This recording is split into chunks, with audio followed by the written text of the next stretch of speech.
Bonjour, aujourd'hui je vais vous présenter un système de distribution universelle de paquets pour Linux, le programme Flatpak. Flatpak est un système de gestion de paquets qui permet le déploiement de nos logiciels, mais aussi de créer un environnement protégé, comme un bac à sable, pour y faire des essais. Comme l'environnement est propre à chaque application, le système est plus stable, mais si les applications sont indépendante, il n'y a plus de bibliothèque commune, alors ça prend plus de place qu'habituellement. Alors si le programme a changé de nom, ce n'est pas pour autant qu'il est nouveau, il existe depuis 2014. Alors on trouve beaucoup de programmes disponibles sur Flatpak comme Blender, LibreOffice, PTV, quelques applications KDE et pareil pour GNOME. Certaines applications récentes sont parfois même disponibles presque uniquement sur Flatpak. Alors c'est le moment de le découvrir avant de se retrouver avec un programme à installer depuis Flatpak sans qu'on sache comment faire et comment le lancer.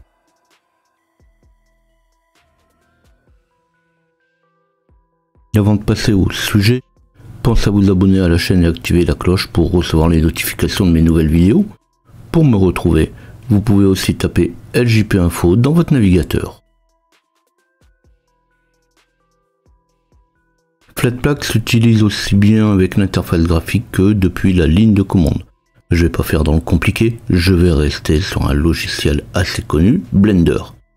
LibreOffice est souvent aussi pris en exemple, mais là je suis sur un KDE full et LibreOffice est déjà installé.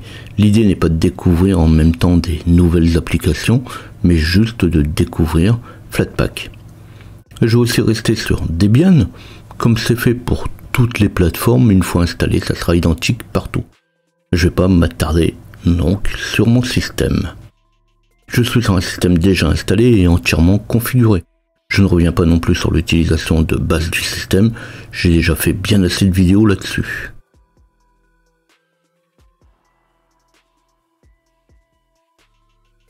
Synaptic, Yast, Yum, APT, ce n'est pas le sujet de la vidéo. Je suppose alors que vous savez installer un paquet avec la méthode de votre choix. Aujourd'hui, je vais quand même rester très classique. Donc même si vous avez des difficultés, en suivant ce que je fais, si vous avez des soucis, une petite recherche sur internet vous permettra de récupérer le retard.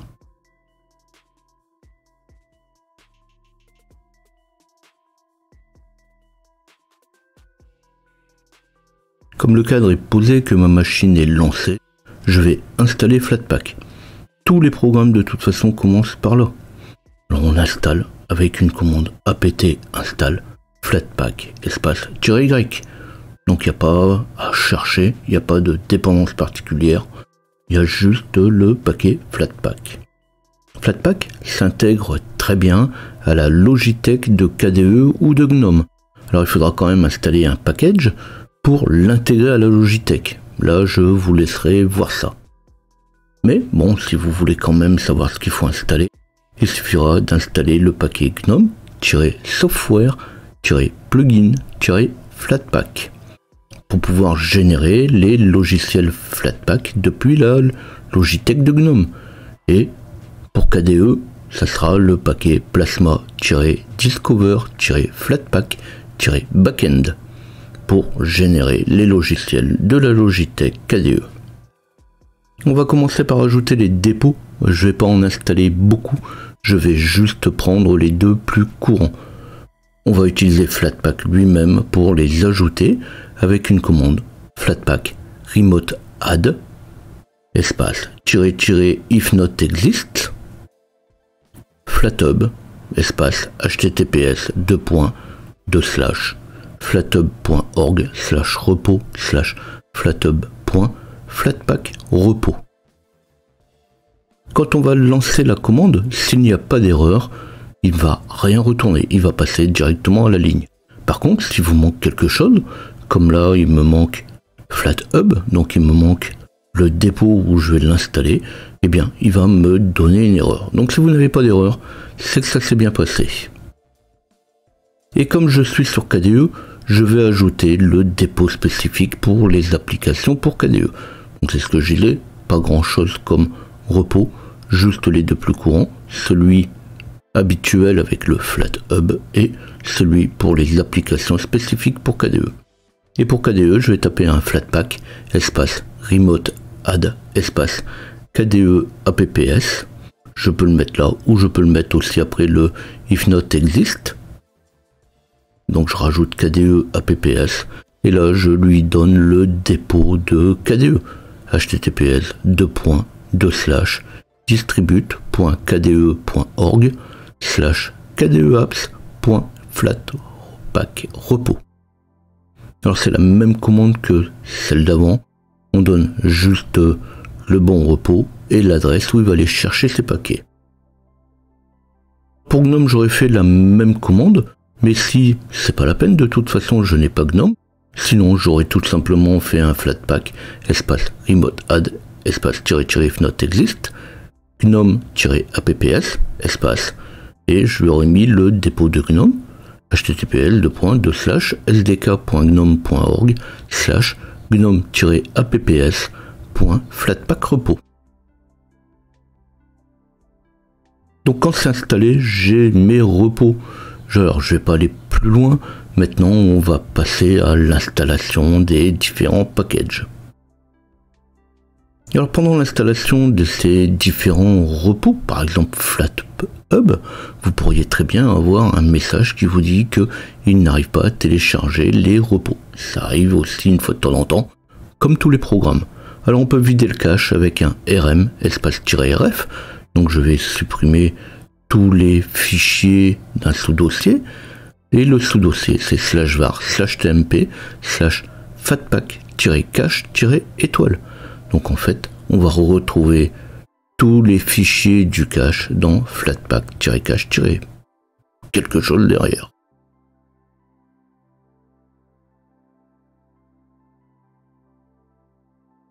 Avant de commencer à utiliser Flatpak, je vous conseillerais quand même d'aller voir l'aide avec un man Flatpak.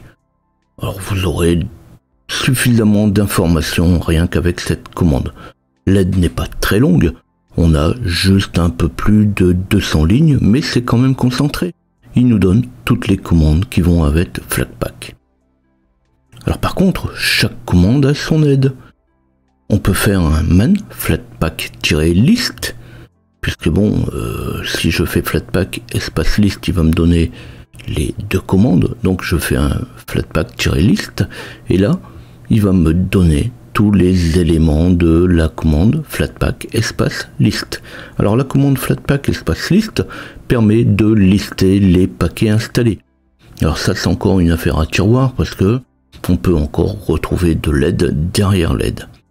Ici je ne vais pas montrer la commande parce que tout simplement je n'ai rien installé. Si je la lance, donc si je lançais flatpak list, il me retournerait une liste vide.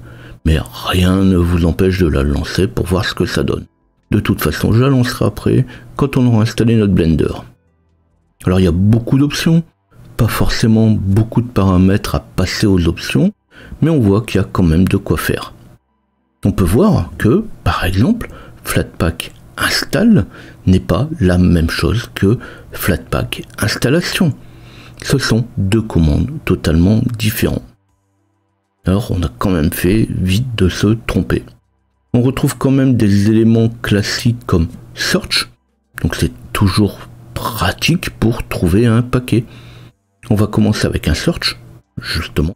Par exemple, Flatpak search Blender. Donc j'en avais parlé au début, je reste sur mon idée. La recherche va prendre quelques secondes, elle met toujours longtemps à démarrer parce qu'il y a beaucoup de paquets. Il y a beaucoup de paquets et il va les chercher à la fois dans les paquets, dans les repos, dans les différents fichiers qui vont avec. Alors vous allez voir que de toute façon les logiciels ne manquent pas. C'est bien un système de gestion de paquets à part entière. Comme je présente que maintenant, en 8 ans d'existence, il y a eu le temps de se développer.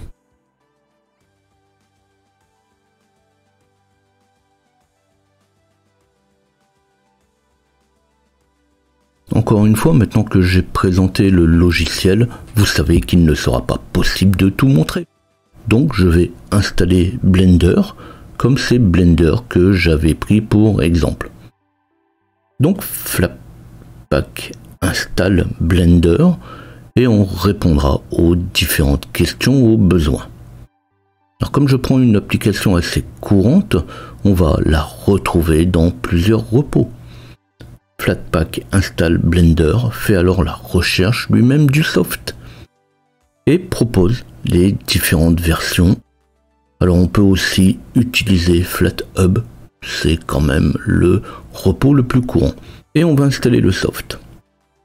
Alors pour éviter une partie des questions, j'aurais pu faire un Flatpak install Remote Blender. Suivant l'application, ça pourrait être aussi Flatpak install FlatHub Blender.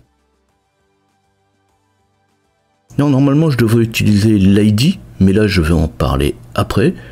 Mais faut pas trop se poser de questions, ça se passe relativement bien, c'est facile, il suffit juste de répondre et on se trompe pas. Alors, mais si on répond quand même à oui, ça fait quand même pas mal de questions ou de réponses à donner avant l'installation. L'installation est quand même assez longue, je disais un peu avant qu'il n'y a plus de bibliothèque commune, tous les fichiers et dépendances sont installés en même temps que l'application. Là, Blender, on voit que les dépendances, ça ne manque pas. Et on est quand même sur des volumes de 300 MO sur certaines dépendances. Il va falloir quand même les télécharger et les installer derrière. Alors bien que l'installation on ne la fasse qu'une fois, eh bien on est quand même obligé d'attendre un petit peu. Alors surtout, si vous utilisez Flatpak de manière courante, il faudra revoir la manière de penser en matière d'espace disque. Habituellement, je ne mets que 20 Go pour le système et ça suffit largement, sauf des cas exceptionnels. Là, vous pouvez très vite prévoir le double ou le triple. Ici, on le voit bien, c'est en direct, il faut pratiquement 1 Go pour installer Blender.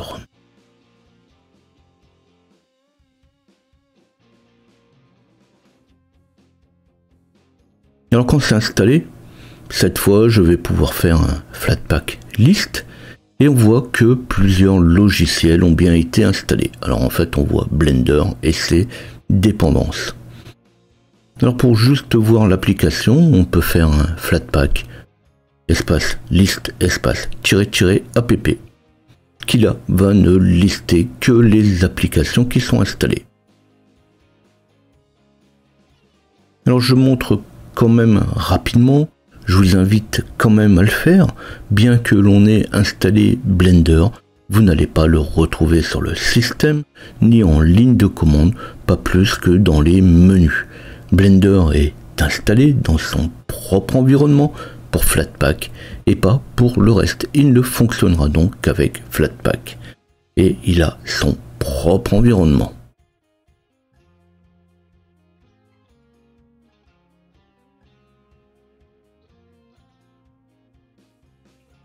Et bien cette fois je vais pouvoir lancer Blender avec un Flatpak espace run espace org.blender.blender. Alors ce n'est pas l'application que je vais lancer, mais l'ID de l'application, celui qui est affiché quand on fait un Flatpak list. Alors pour la suite, ça sera aussi facile de créer un raccourci. On voit ici que Blender se lance aussi vite que lorsqu'il est installé dans le système. À la différence, c'est qu'il est dans son propre environnement avec ses paramètres et ses propres bibliothèques. Donc là, il n'y aura pas d'interférence avec d'autres bibliothèques qu'on aurait pu ou qu'on pourra installer plus tard.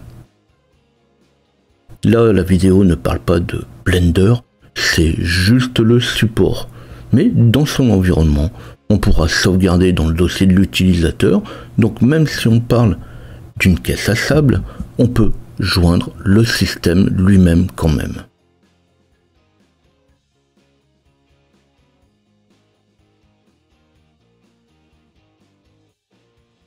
Passer presque toujours par l'ID de l'application installée, ça peut paraître un peu contraignant. Pas plus que de trouver le nom de l'exécutable pour certaines applications.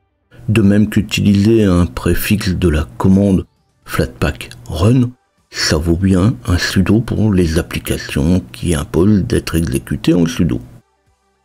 Maintenant qu'on sait qu'on doit utiliser l'ID de l'application, le reste n'est plus qu'une routine.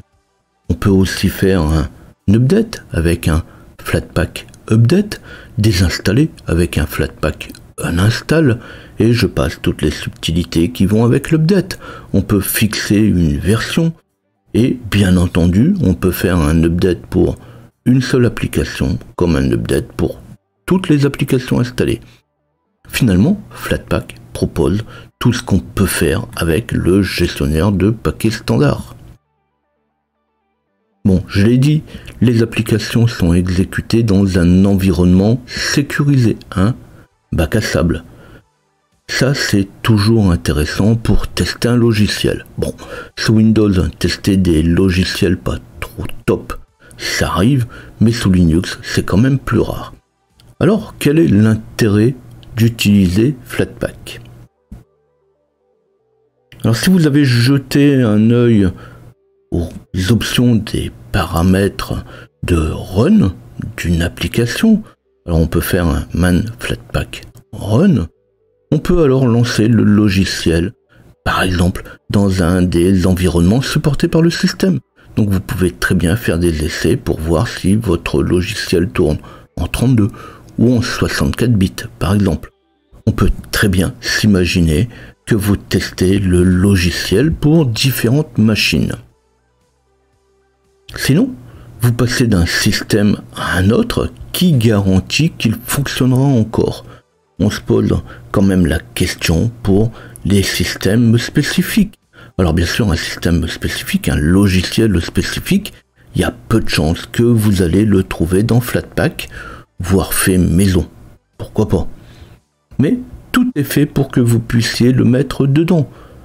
Là encore, moins que pour le reste, je ne vais pas commencer à expliquer comment faire.